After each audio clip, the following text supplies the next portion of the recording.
This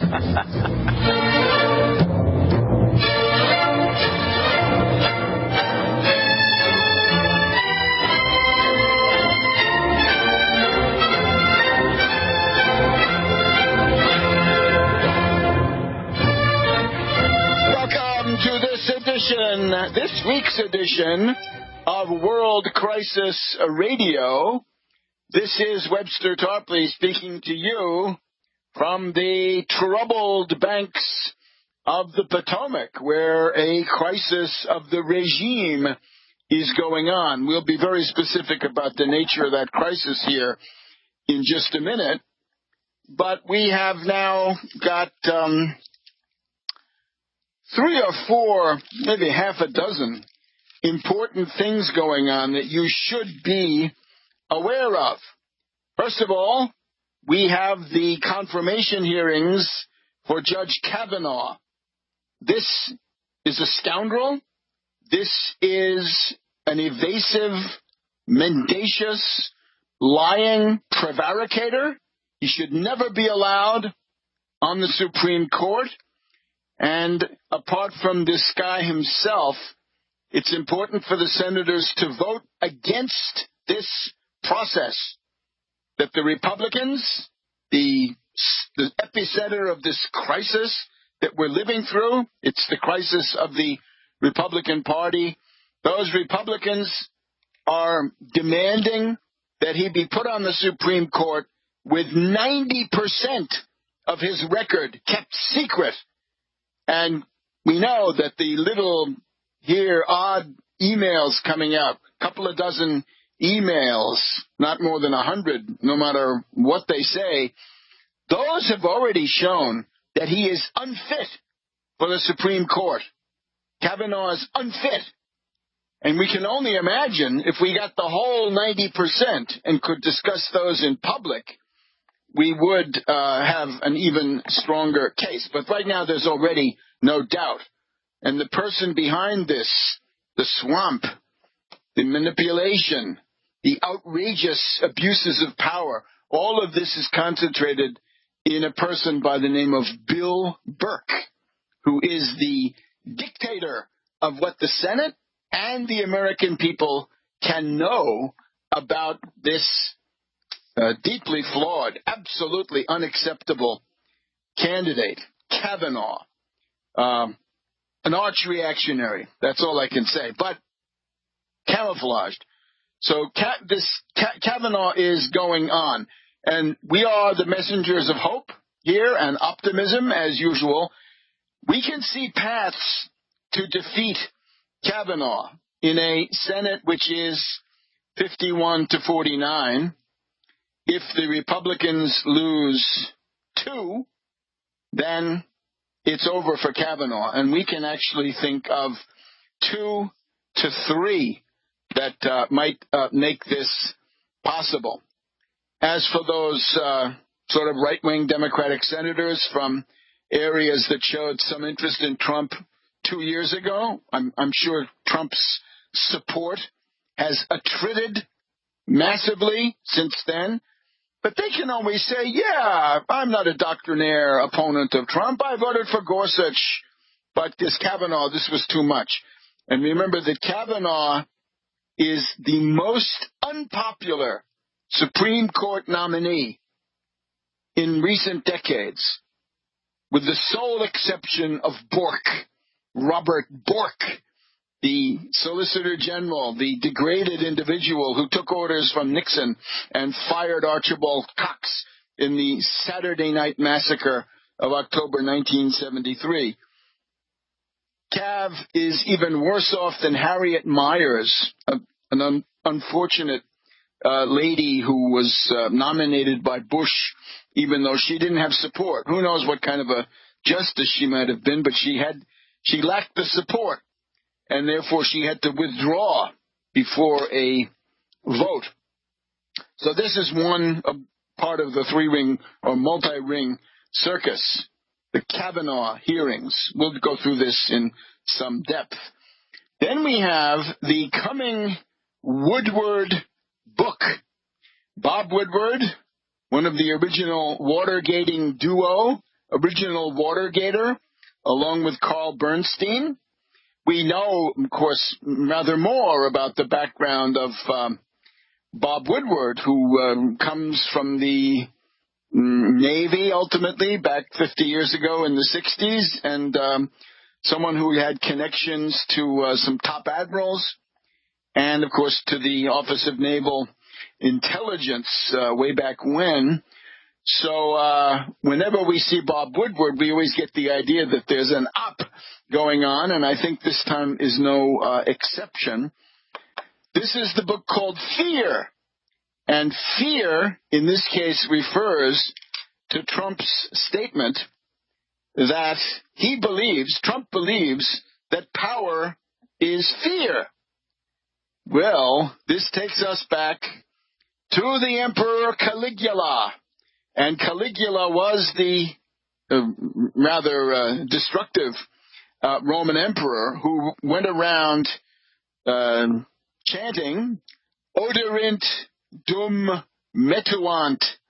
That means, let them hate me as long as they fear me.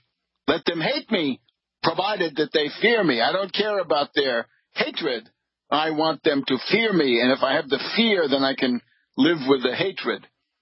Now, that is actually a citation from an earlier Latin play, which is now lost, but which was presumably extant at the time of Caligula, and that is a play by the name of Atreus, right? The House of Atreus. I think this refers to the Agamemnon family from the time of the Trojan War. Anyway, this goes back even further, right? This play is called Atreus by the much earlier Roman poet or playwright Accius, Accius.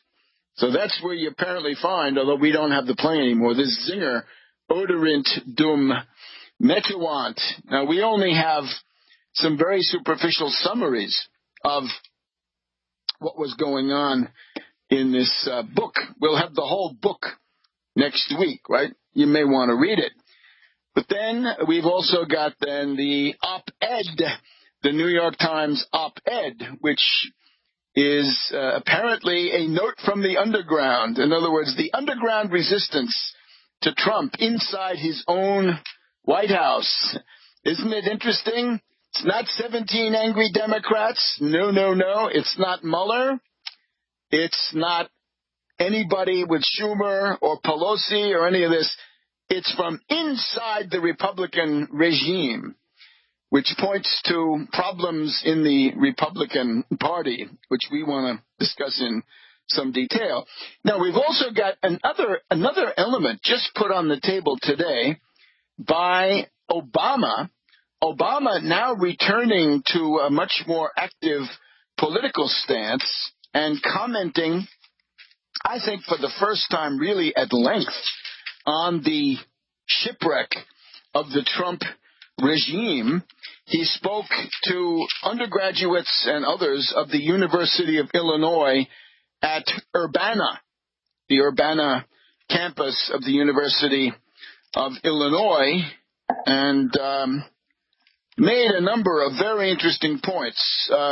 This is a lot of it is more or less standard Obama, but we haven't heard this for a couple of years, and I think the ensuing ape theater under Trump, the world of scurrilous soap opera theatrics that we've been subjected to by this regime of incompetence, this makes Obama's contributions appear in a much more positive light than they otherwise might have. Maybe it was wise of Obama to keep his mouth shut until quite recently. I think he made some comments about Trump as a merchant of resentment when he was in Johannesburg, South Africa.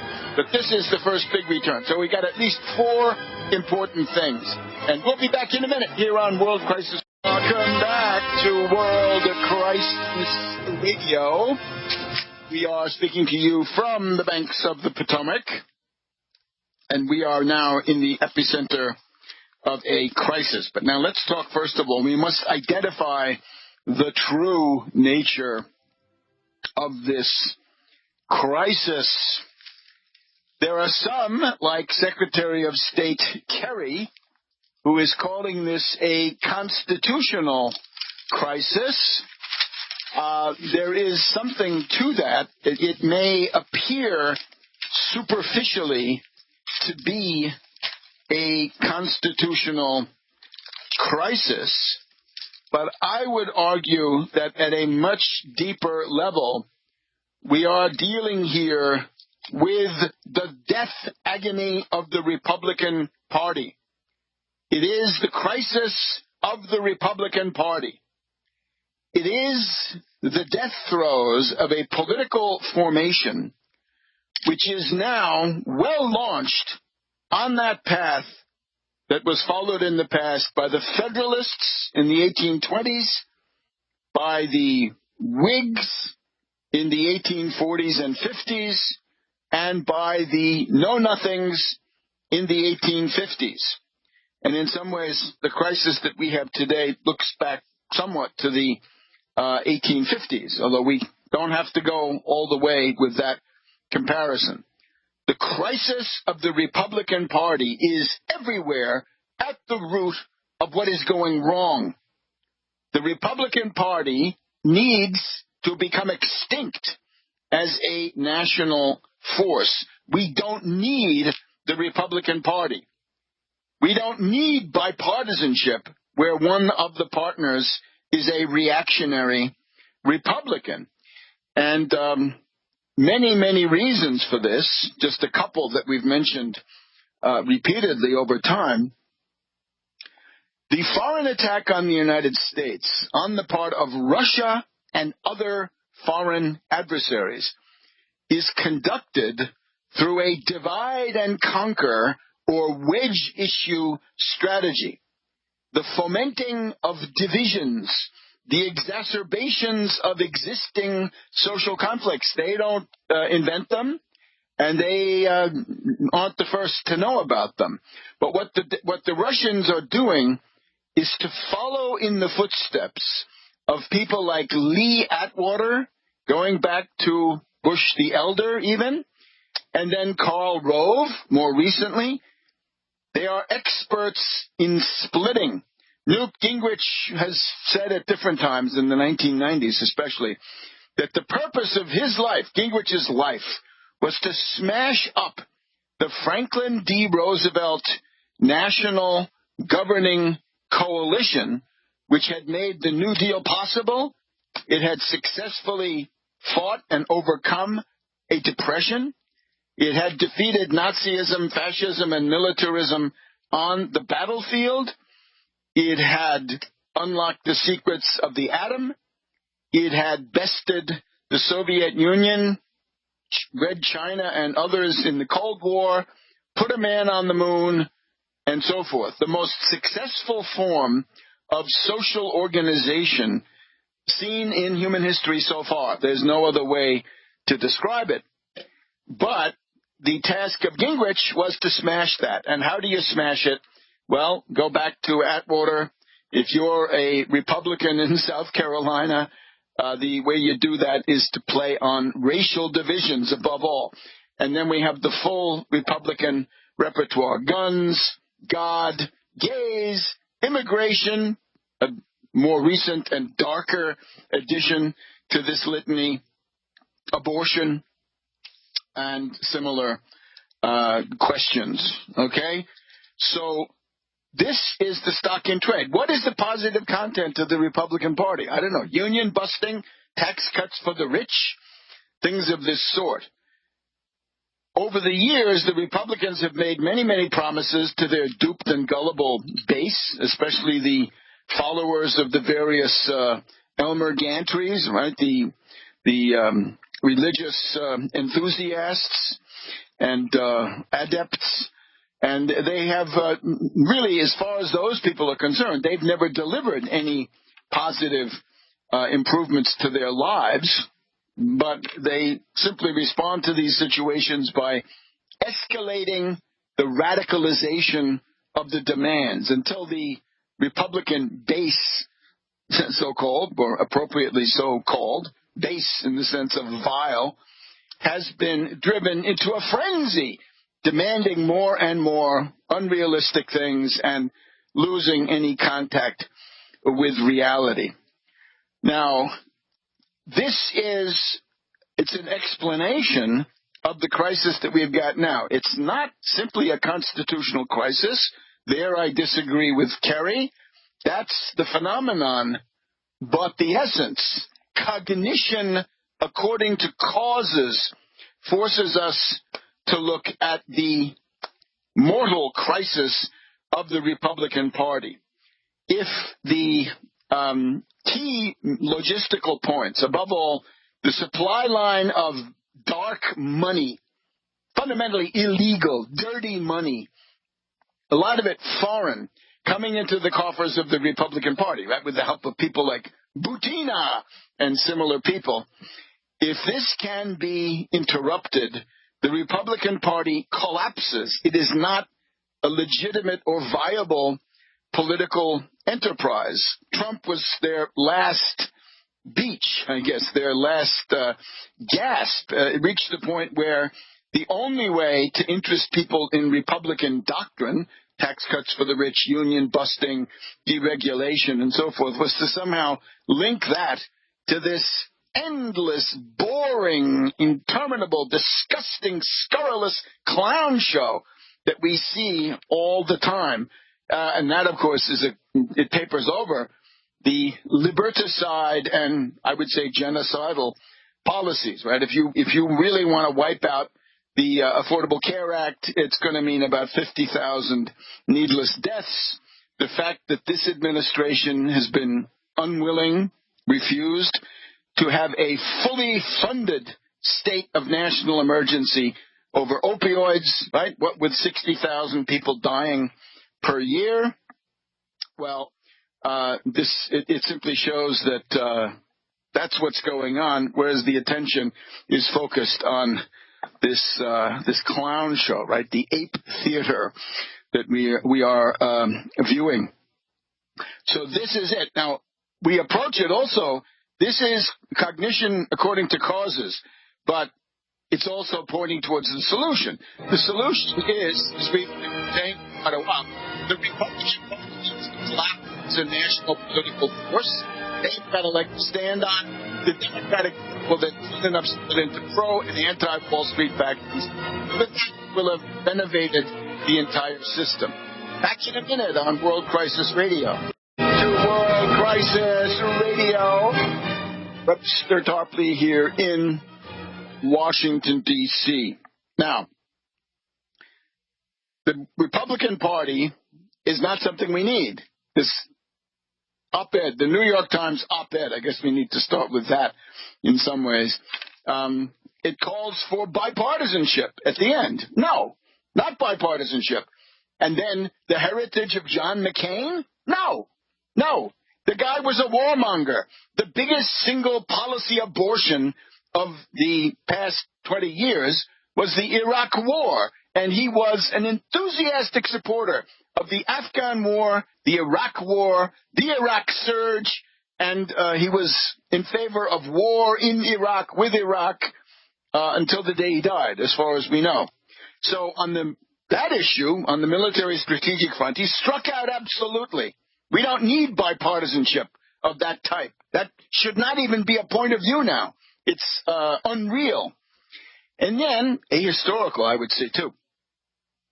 Then on the economic front, he voted for everything. Graham, Rudman, Hollings, the triple rolling sequester. These are brutal, again, genocidal austerity measures against the American people.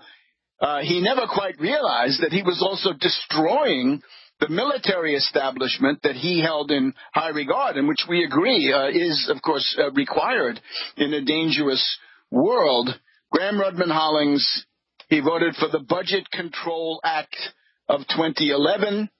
That means, in particular, the Satan sandwich, as Illinois congressman called it, right? The Satan sandwich And it was sequester for the Pentagon as well. He tried to get the Pentagon part rescinded and lightened, but that's what it was.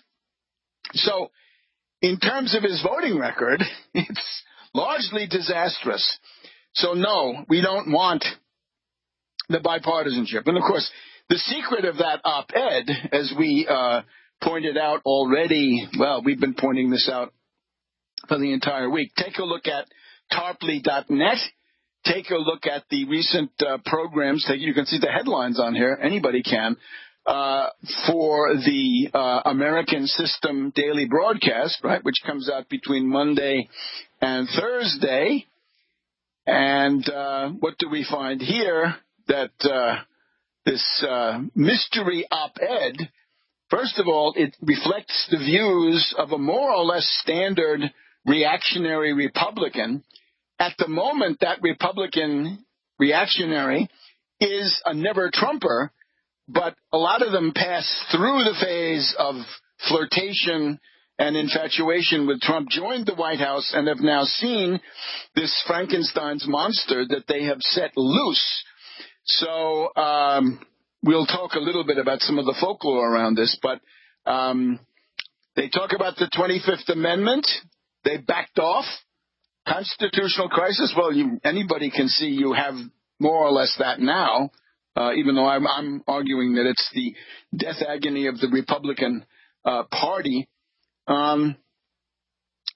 The critique of Trump in this op-ed is weak. It is diluted, that he's amoral. Well, it's either you're moral and you believe in morality, or you're amoral and you do things without regard to morality, or you're immoral.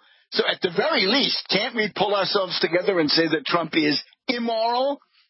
That he knows right and wrong, he knows good and evil, he prefers evil, he prefers to do wrong. I think this gets us much closer to the heart of the matter. But again, this is no good.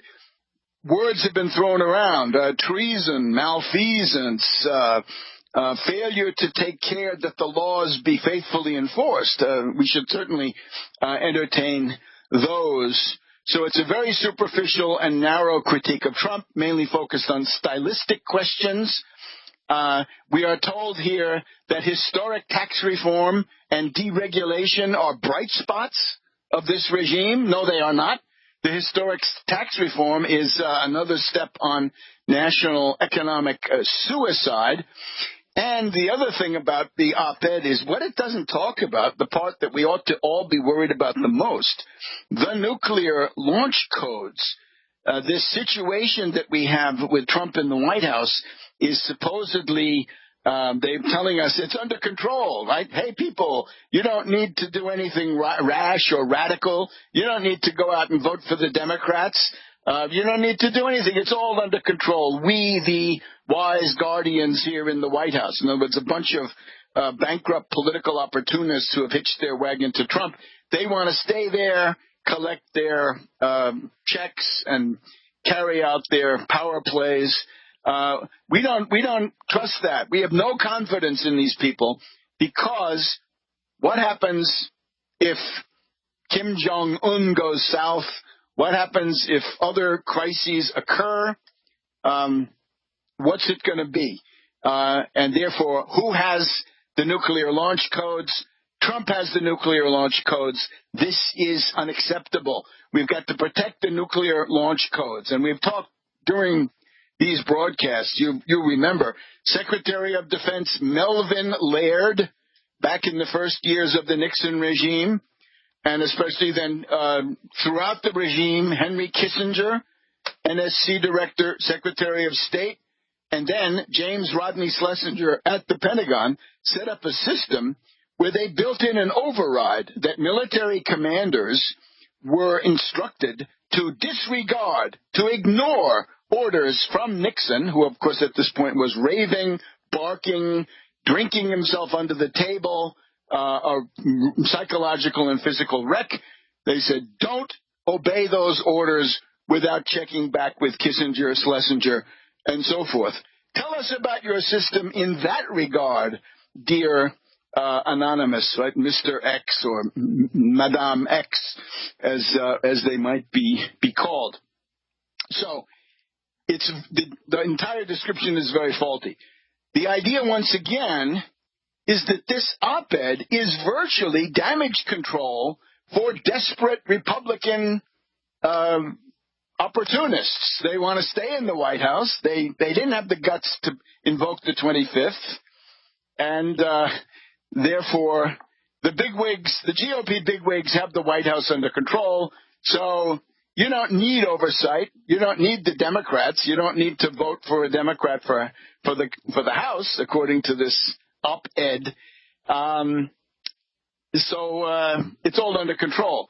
On the other hand, in the lunatic fringe, right, the precincts of paranoia, they say, oh, our definition of the deep state is now confirmed. Now, the guy writing that thing is not the deep state. Deep state means deeply entrenched, long-term civil servants, usually, who respond to orders, generally speaking, from Wall Street, City of London, or interests at this level. Maybe a few others, Saudis, Israel, whatever it is. But that's the deep state. This is not a very deep state. And, of course, they call themselves the steady state. But the lunatic fringe may now be energized. I don't know. We're told in this letter that the Democrats are hell-bent on getting Trump out of office. Well, if you listen to the speeches by Pelosi and Schumer and others, they would seem to be Democratic leaders. They are not talking about ousting Trump. They're not hell-bent. Some of these people like that about as much as a root canal from the dentist. Now, the big issues that a hostile foreign power seems to exercise decisive influence over the Oval Office, partly Russia, but maybe on economics it's also China. That is not addressed. And we'll be back in a minute here on World Crisis. Welcome back to World Crisis Radio here in Washington, D.C., reminding you to go immediately to AmericanSystem.tv, AmericanSystem.tv. Sign up and listen in to the Monday, Tuesday, Wednesday, Thursday evening, 9 p.m. Eastern Daylight Time right now, broadcasts, Keeping Up with Washington. We did a very detailed textual analysis of this op-ed. And go there, AmericanSystem.tv, AmericanSystem.tv. We've now got the philologists and the literary critics coming out, right? Explication de texte is now the order of the day. If you say lodestar, as this document does, that seems to mean pence. That's his favorite word. And, of course, the idea is that some of these words have been put in here as camouflage, right, to throw you off the track. If you say first principles, that seems to be Mattis. Other words in the text seem to point to Kelly. If you say anti-trade, that sounds like Kudlow. If you say steady state, that may sound like Kudlow too. O'Donnell on MSNBC says Dan Coates is the person. Some point to the fact that Kelly is the one who has not yet groveled. Like most of them, we now have a list of almost 30 top officials who say, no, boss, I didn't do it. They grovel. So if you're happy to have a government run by groveling lackeys and toadies, well, welcome to the Trump administration. Now, on the one level, we don't get any solution. Hostile foreign control over the Oval Office, strategic military affairs, Russia, and the steering of this tariff crisis, China, and, of course, a certain amount of tandem work for them. The questions come down to Deripaska, Oleg Deripaska, and his Rusal aluminum company. Could have been destroyed. The U.S. was able... They had them on the verge of being destroyed and then pulled back. Then ZTE, the leading edge of the China conquering the world economically, made in China 2025, the leading edge of the penetration under the Belt and Road or Belt and Road Forum, BARF. This also taken back. So you could have really taught a lesson to Moscow and Beijing with ZTE on the Beijing side and Rusal on the Russian side. Trump pulls back. Where is he getting his orders? Why is he doing things that are so destructive to everything in the West? Right? Bad for Japan, bad for South Korea, bad for Europe, and so forth. We're told that he would have destroyed the trade treaty with South Korea. And remember, whatever you think of the trade treaty, there's an overriding strategic military reality here. And you can't do these things. You cannot simply pander or tamper with these longstanding strategic arrangements. So our finding is, if you look at the crisis of the presidency, who's doing that? It's not being done by the author of this little article. This is the crisis of the Republican Party, as we pointed out. It sums up the entire spirit of demagogy, wedge issues, crypto racism, or maybe not so crypto, just racism. That's been going on. That's the essence of the presidency. Now we look over at Congress. They're incapable of exercising oversight. They see themselves as a kind of a blocking force to prevent Trump from being held accountable. There's no oversight.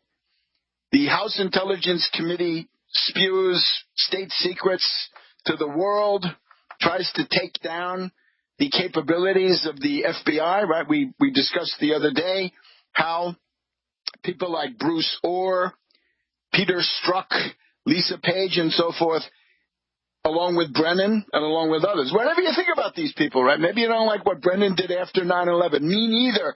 But now you got to face reality with the team, so to speak, that is there.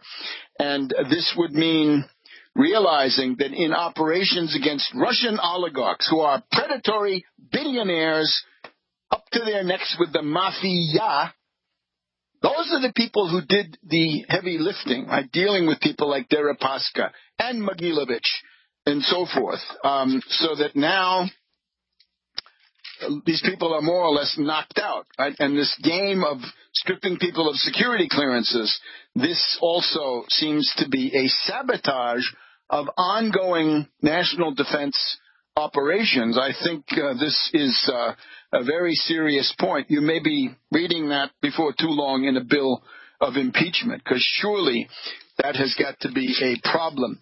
So, again, the Senate is violating its historic function, constitutional function.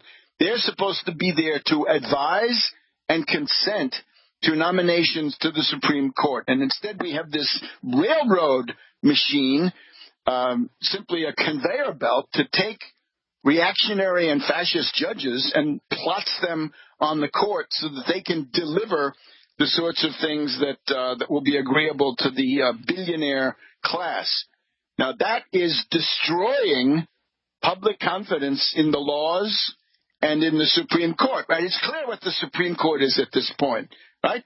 It's corrupt. It's a market, right? The highest bidder, right? You can imagine some billionaire going to the Supreme Court and saying, I want to buy 5 justices. How much are they? Well, $1 million each, sold, and so forth, right? So there's the problem there.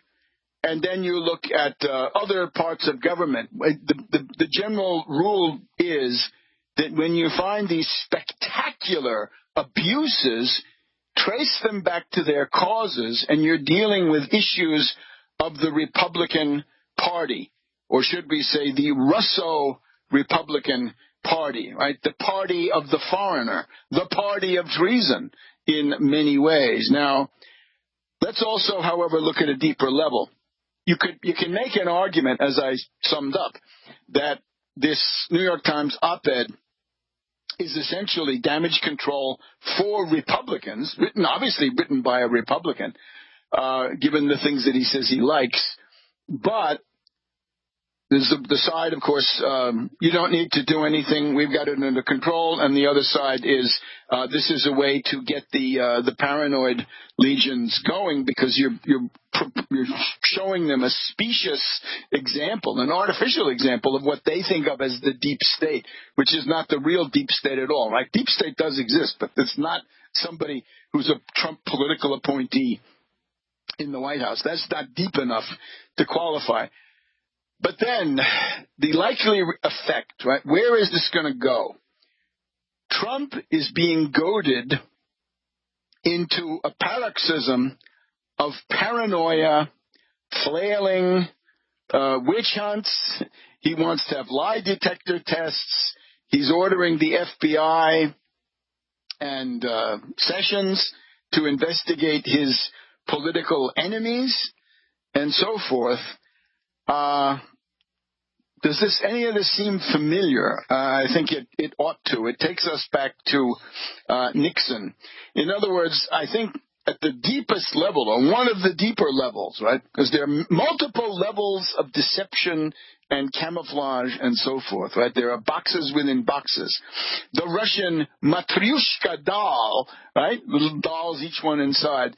There are so many levels here before you get to the bedrock reality. I think one goal of this is to drive Trump crazy and make him do things where he will, as Nixon put it, then you destroy yourself, right? If you hate, you destroy yourself. That was what Nixon learned, and I think that's sort of where we are with Trump. And we'll be back in just a minute here on World Crisis Com.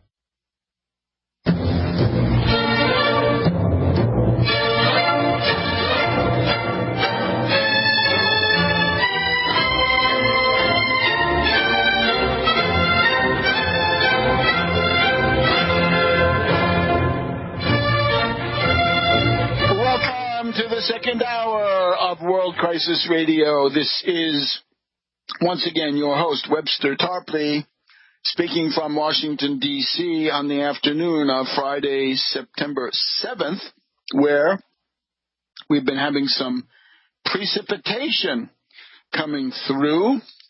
But the general thesis of the broadcast is you're seeing a constitutional crisis, but at the heart of what appears to be simply that is it's not spread equally throughout the entire body politic. It is rather the lethal, mortal crisis of the reactionary Republican Party. You see this in the executive branch.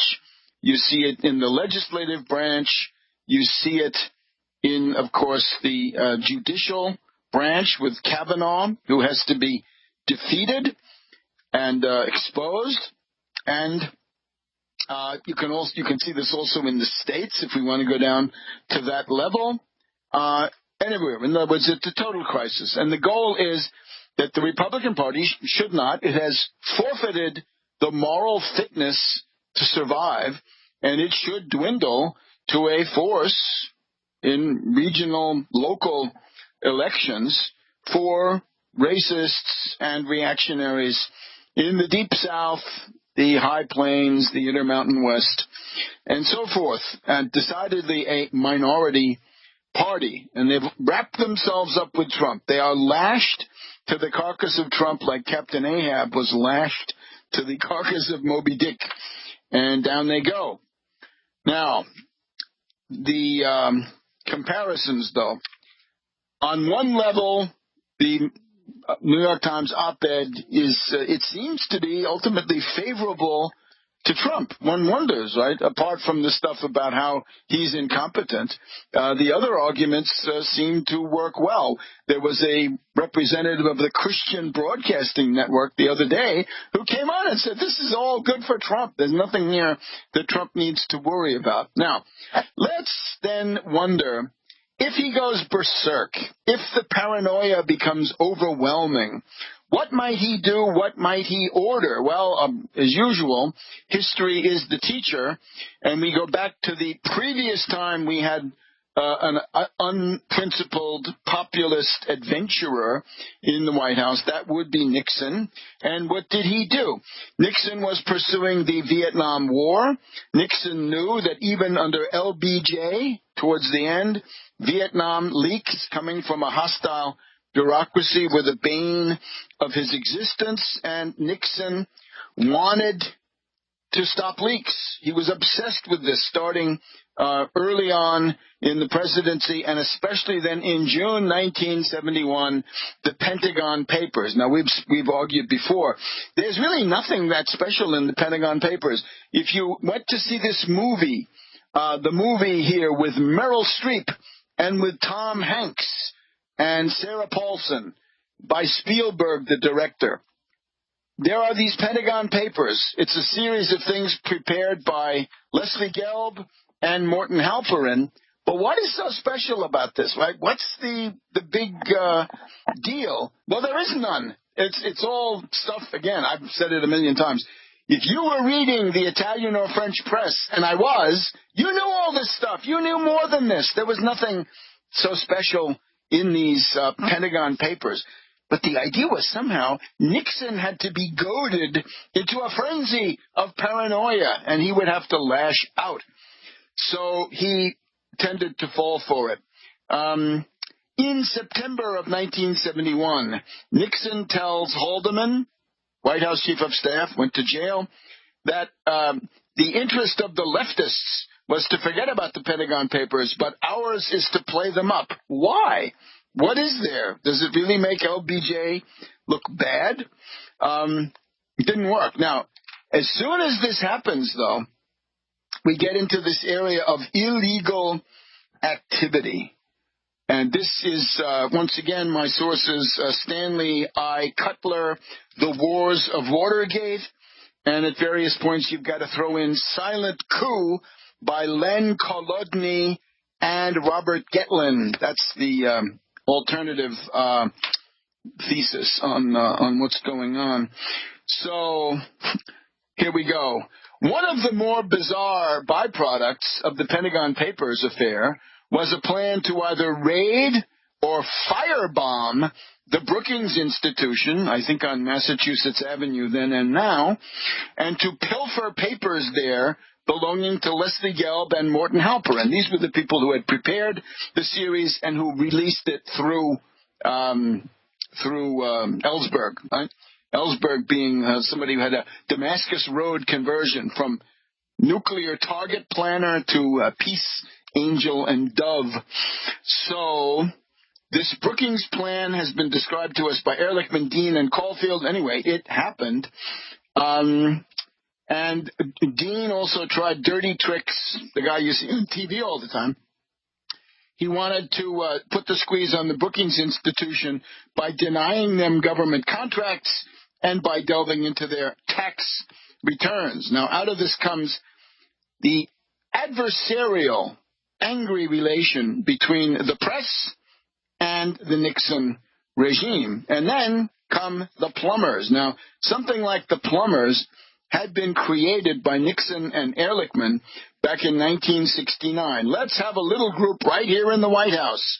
Let's have them get out there and find out what's going on, said Nixon, pretty much after he just got into office.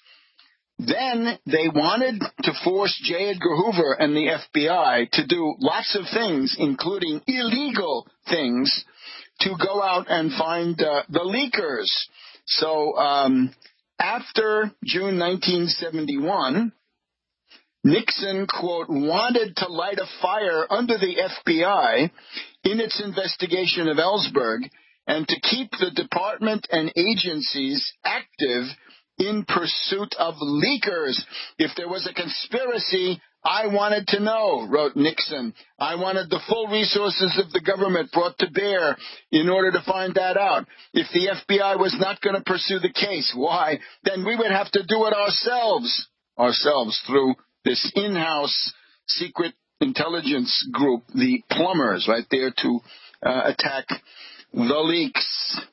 So the plumbers were secret until December 1972, after the Watergate break-in, What they did do, these plumbers, one of their debut operations was to break in to the office of Dr. Lewis Fielding, and to break in and try to get notes on Ellsberg, covert activity, breaking and entering, black bag job. And that's a step on the way to the break-in at the Democratic National Committee. So what it shows you is how Nixon goes off the deep end. Now, that was the Pentagon Papers. Let's also refer to something that I've written about myself. I want you to remember, of course, my George H.W. Bush, the unauthorized biography. Now, this is a crisis. It's almost completely forgotten. In 1971, this was the 1971 war between India and Pakistan. This was the end of East Pakistan and the beginning of Bangladesh there, and the defeat militarily of Pakistan by the Indian forces. Soviets aligned with India, and the U.S. under Kissinger and Nixon was going to align with Pakistan, but principally with China. So the Pakistan dictator at this point is Yahya Khan, and he is a butcher. So he starts butchering. Kissinger and Nixon have to fight the bureaucracy in order to get their policy even entertained to any degree at all. We'll show you what it looks like here in just a second. Come back to World Crisis Radio. Webster Tarpley here in Washington, D.C. So comparing Nixon to Trump, we know a lot about where we are so far, but where might this go? Well, we have to look back to Nixon to see what paths this entire destabilization crisis may take in the very near future. So in the middle of this India-Pakistan war, the State Department and the Washington bureaucracy does not support Pakistan. They don't like Pakistan, and they don't like Red China, for that matter. U.S. had been at war with Red China, right? India, no war, and they were not on the genocidal track that Yahya Khan had taken. For example, a U.S. Foreign Service officer sent home a dispatch talking about Pakistani soldiers attacking a women's dormitory in the University of Dhaka, right? Bangladesh now, east, machine gunning the women when they were forced by the flames to run out. So what you see is that Nixon and Kissinger are going to support Yahya Khan no matter how bloody he is. And here's the issue, that with this, Kissinger and Nixon are isolated within the Washington bureaucracy. The Secretary of State was Rogers, an old friend of Nixon. He did not want to support Pakistan. That was the view at Foggy Bottom in the embassies around the world. So Tricky Dick and Fat Henry are up against the vast majority of all government opinion in Congress, in the State Department. They're full of horror and outrage over what's being done. It's kind of similar to the pro-Russian policy today, maybe not quite as dramatic, but underlying it is the U.S. public opinion did not like Yahya Khan. On July 31st, 1971, Kissinger exploded at a meeting of the Senior Review Group when a proposal was made that the Pakistani army should get out of East Pakistan, in other words, give it up, right? Bengal. Why is it our business how they govern themselves, says Kissinger. And then he gets to the heart of the matter. The president always says to tilt in favor of Pakistan. Tilt in favor of Pakistan. But every proposal I get from inside the U.S. government is in the opposite direction. I think I'm in a nut house, says Kissinger. Get the idea? Nobody in the U.S. government wants to go along with this policy. On December 3rd, at a meeting of the Washington Special Action Group, Kissinger explodes again. I've been catching unshirted hell every half hour from Nixon, who says we're not tough enough. He does not believe we're carrying out his wishes. He wants to tilt in favor of Pakistan, and he believes that every briefing or statement is going the other way. Now, Rogers opposed it. The one person who went along with it is George H.W. Bush, a Kissinger stooge and clone at the United Nations Post, at the Nikki Haley Post. See what happens with this today.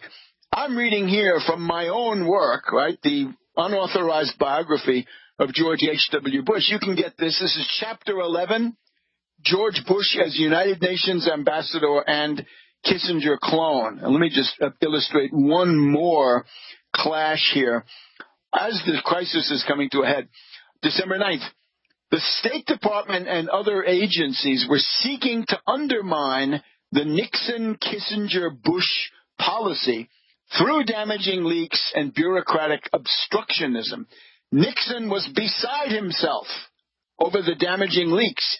He called in the principal officers of this Washington Special Action Group and told them that while he did not insist on their being loyal to the president, they ought at least to be loyal to the United States.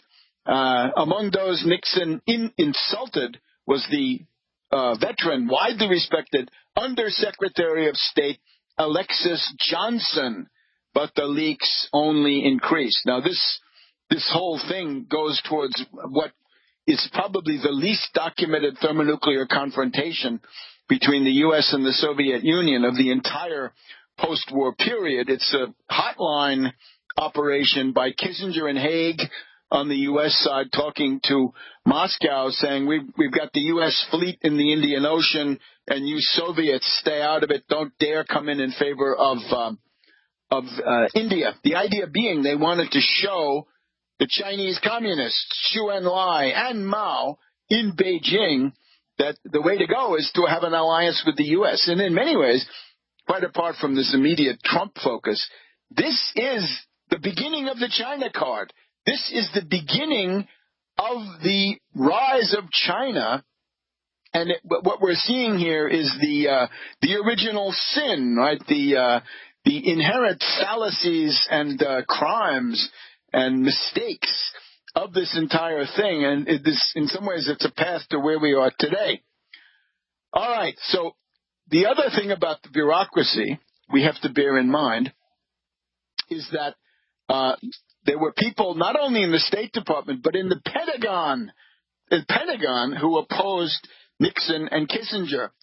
Here we go. Let's go back now from my book to Cutler. Military dissatisfaction with foreign and military policies had been going on all during the Vietnam War.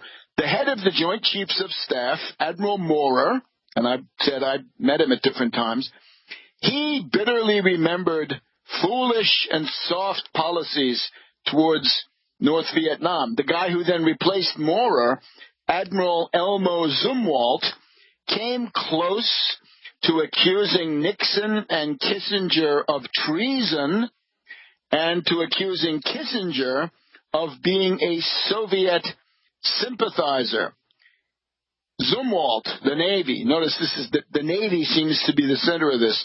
Zumwalt thought that Kissinger was eager to make any deal at all with the Soviets. Zumwalt accused Kissinger and Nixon and a few subordinates of deceit, concealment of policies on détente, the SALT Treaty, Strategic Arms Limitation, Vietnam War, military strength levels that were inimical to the security of the United States. So what happened then was there was the liaison from the Pentagon to the National Security Council was Admiral Robert O. Welander. He would go from the Pentagon to the White House and back. He had an assistant. His assistant was Ensign Radford. And what happened then is that Ensign Radford began stealing papers from Kissinger's burn bag and the National Security Council so that Joint Chiefs of Staff could know what was going on. And we'll be back in a minute. So welcome back to World Crisis Radio. So there's the picture The State Department and similar agencies don't like the pro-Chinese, pro-Pakistani tilt in the midst of Pakistani atrocities against the people of Bangladesh. That's one thing. They do some resistance and so forth. But then the Pentagon decides that they don't trust Nixon and Kissinger, right? This is a long-standing beef. And therefore they feel they need to spy on Nixon and Kissinger. And this was, once again, Admiral Robert O. Welander. Interesting sidelight. Welander had been the commander of the USS Fox, which was a guided missile frigate that took part in operations against Vietnam, North Vietnam, and Viet Cong. From 1967 to 1969, our dear friend Bob Woodward, today in the news. Bob Woodward is in the news. He was the communications officer on board this USS Fox from 67 to 69. And as far as I know, he's a registered Republican and always has been, as one of those movies shows. So we won't do too much more on Bob Woodward. But you get the idea. There's a Navy-centered cabal that decides that they don't like Nixon and Kissinger. Admiral Maurer, head of the Joint Chiefs of Staff, later Admiral Zumwalt and his famous Z-grams. And what you find then is that Ensign Radford, a young subordinate junior figure, is stealing 1,000 documents from the NSC files and burn bag to give them to Welander so that he can give them to Admiral Maurer. So the probe is then Radford. Radford is some kind of a spy for the Pentagon, and he's also somebody who leaks material. 1971, Jack Anderson, right? This was a famous column. He was the successor to Drew Pearson. They put in National Security Council memoranda about this tilt crisis, right? And American people didn't like it. One of the people in the Plumbers, Agiel Kroch, right? This character, he says the existence of this Edmund Ensign Radford reminded him of the 7 days in May scenario of a military coup. It was a question of whether there was an actual move by the military into the deliberations of the duly elected and appointed civilians to carry out foreign policy. So that's your Maurer-Radford affair.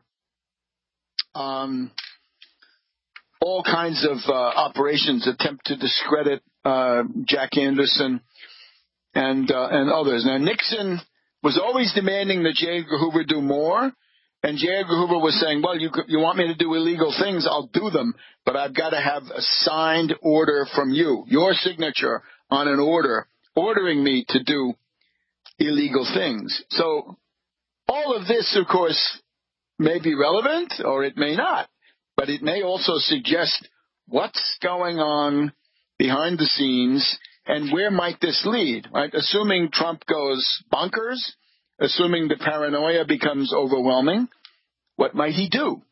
And is that the goal? In other words, once you start doing some of this black bag stuff, right, the Watergate burglars, then you're going to be found out, right? That's not going to end well, no matter what you think, no matter how much hubris you bring to it. So this parallel, I think, is relevant. It is apposite. Now, we got just a little bit of time left, so let's do a couple of important things. Why should Kavanaugh be defeated? Kavanaugh is a reactionary, of course. He's not a conservative, and he is a recipe for radical departures from the status quo. Radical departures from the status quo. So in his case, the reasons to be against him. Now, we've talked in general, right? He's a theoretician of dictatorship. He believes in the unitary executive. The unitary executive means, among other things, that the president has the immediate right to fire anybody in the entire executive branch, even if they are independent agencies. In other words, in some cases, for example, Mueller, the most obvious, you could fire Mueller, but you would have to show cause. The head of the Federal Reserve, this would be something we'd be interested in, but not illegally, legally. And according to the unitary executive theory, which was developed by Scalia, always a very bad sign, this comes from a case called Humphrey's Executor. It's a strange name for an opinion. Humphrey's Executor versus the United States. So can the president fire certain kinds of federal officers? Now, this has been a big issue. Go back to Andrew Johnson, right? The impeachment of Andrew Johnson, the Tenure in Office Act. Can the president fire cabinet officials? Okay. According to Scalia, you can't have an independent prosecutor. You can't have a special prosecutor coming after the president because the president is the boss immediately of all these people. So Scalia didn't like United States versus Nixon, and he didn't like the attrition of executive privilege. He did not like the whole idea of an independent prosecutor under any name or form, right? That's the Morrison versus Olson complex of opinion. So again, he says the president is the moment-to-moment, second-to-second, absolute dictator. No show cause, no delay, no nothing. He runs the entire show, and this is in effect dictatorship. There's no such thing as an independent agency, not even in the sense of you have to show cause, right? And again, our dear friend Kavanaugh says he doesn't like the independent, the Consumer Financial Protection Agency because it has a head of it, a single head, and that somehow violates the theory of the unitary executive. So beware of the unitary executive. It's Scalia. Scalia's got his dead hand all over these hearings. One of the senators quipped, sometimes it sounds more like stare Scalia than it does stare decisis, right? The respect for precedent. Okay, but now, to stop this guy, you've got to peel off some votes. It's 51-49, right? McCain is now been replaced by Kyle. 51-49. So the Republicans have got to lose 2 votes. They've got to go down to in other words, it can't be a tie. They've got to lose 2, so then it becomes 51-49, right? Or maybe they need to lose 3. Anyway, you get the idea. It takes just a few. Anyway, we have 3. Scott, the only black senator, he is thought to be vulnerable because he had a recent case of a racist candidate for the federal bench by the name of Rounds, who was defeated because Scott turned against him. So that's interesting. So we'll get to this in a minute. And catch up with us every day on AmericanSystem.tv, AmericanSystem.tv, a new report every weeknight from Monday through Thursday at about 9 p.m. Eastern Daylight Time. So unitary dictatorship is bad. Expansive view of executive power. Part of the unitary dictatorship notion is that the president cannot be subpoenaed, cannot be dragged into court. You can't subpoena documents. You can't force him to testify. You can't indict him. And you can't even investigate him, according to some readings of this. Right? So this is made to order. It is thought that since Kavanaugh did not appear on the first two Federalist Society lists circulated by Trump during the election campaign, that he was added later, that he made a big attempt to profile himself as an enemy of abortion and above all, as a supporter of the immunity of the president, that the president is ipso facto above the law. But now how to defeat him? It's very evenly matched, right? The Republicans could lose 2. That would put the entire thing into, it would defeat him. So here's the idea. You had to look at Murkowski and Collins. Murkowski and Collins, 2 Republican women, both pro-choice. Now, with Kavanaugh, we have some emails that did get through the Bill Burke screen, and they show Kavanaugh saying, well, maybe Roe versus Wade is not really the settled law that many people claim it is, because the Supreme Court can always overthrow precedents. Yeah, they can, and they do, right? Especially in this idiotic kabuki theater that we now have. The Supreme Court is constantly doing it, right? Citizens United, the Janus case, the agency fees for unions, on and on, right? Practically every other day, they've overthrown a new precedent. So when they're getting confirmed, they claim to be pious representatives of precedent.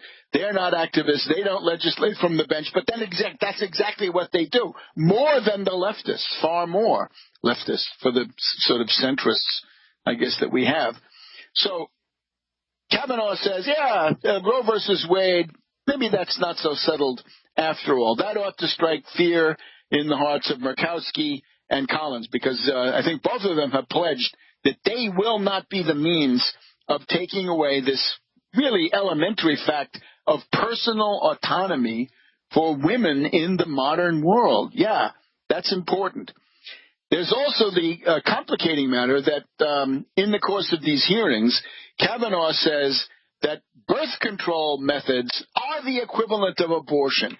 Birth control, contraception equals abortion. Well, no, abortion. Abortion means to abort. Abort what? A fetus. If there's no fetus, there can't be an abortion. It's just elementary.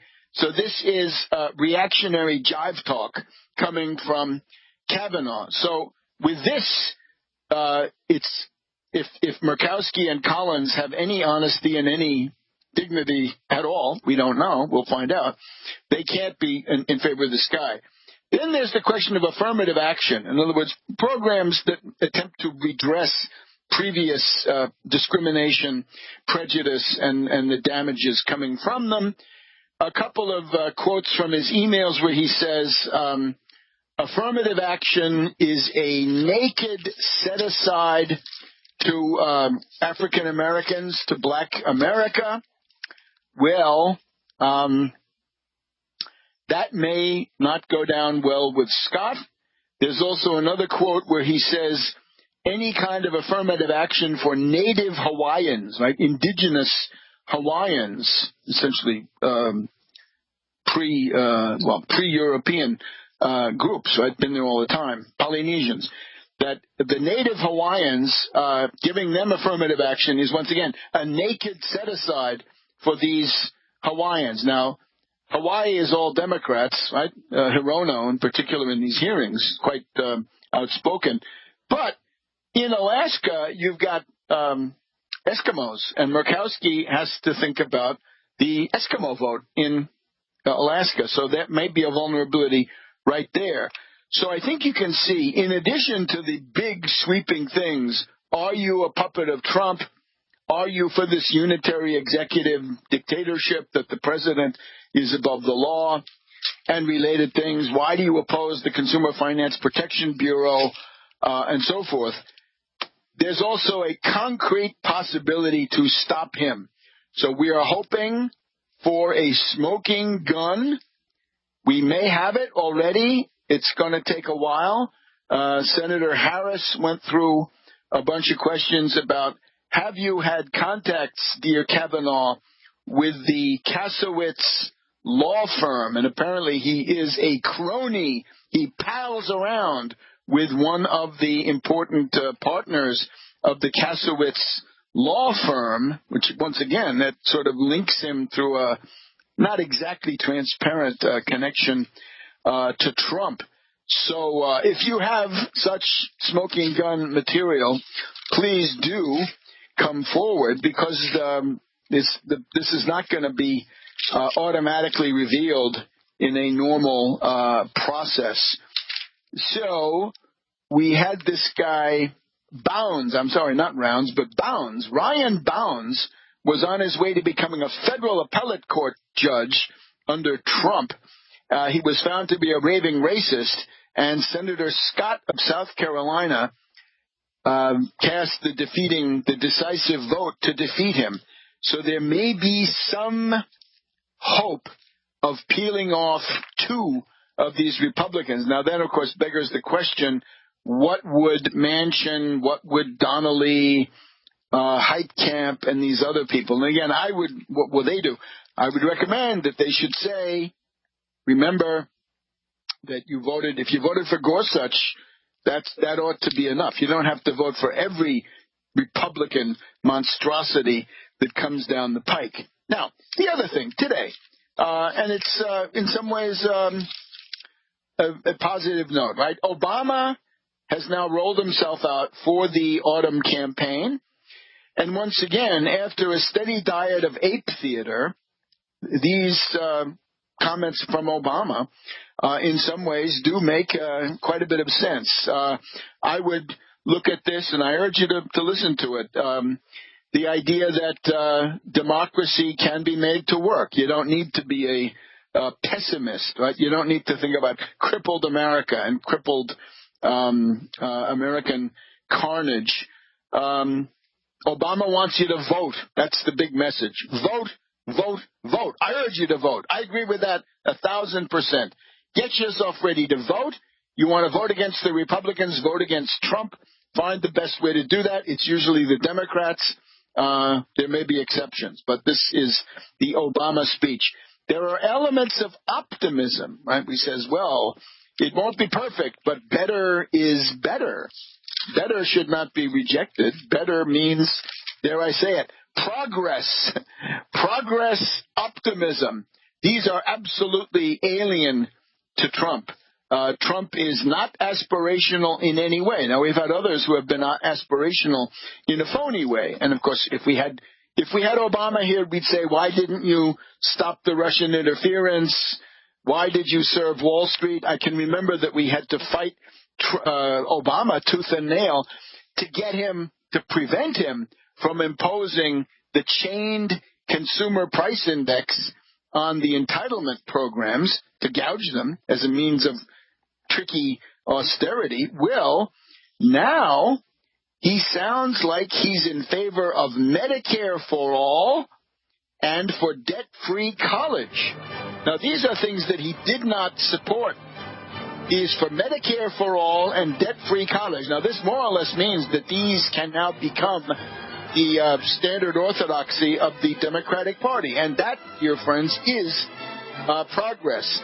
If you wipe out the Affordable Care Act, he says that Trump has already wiped out insurance for 3 million people under his ongoing attack on the ACA. So once again, we'll have more to say about this interesting speech, but the basic line is, don't despair, vote Medicare for all, debt-free college, and don't knuckle under to Trump. And we'll see you on Monday on the American System TV and next week here on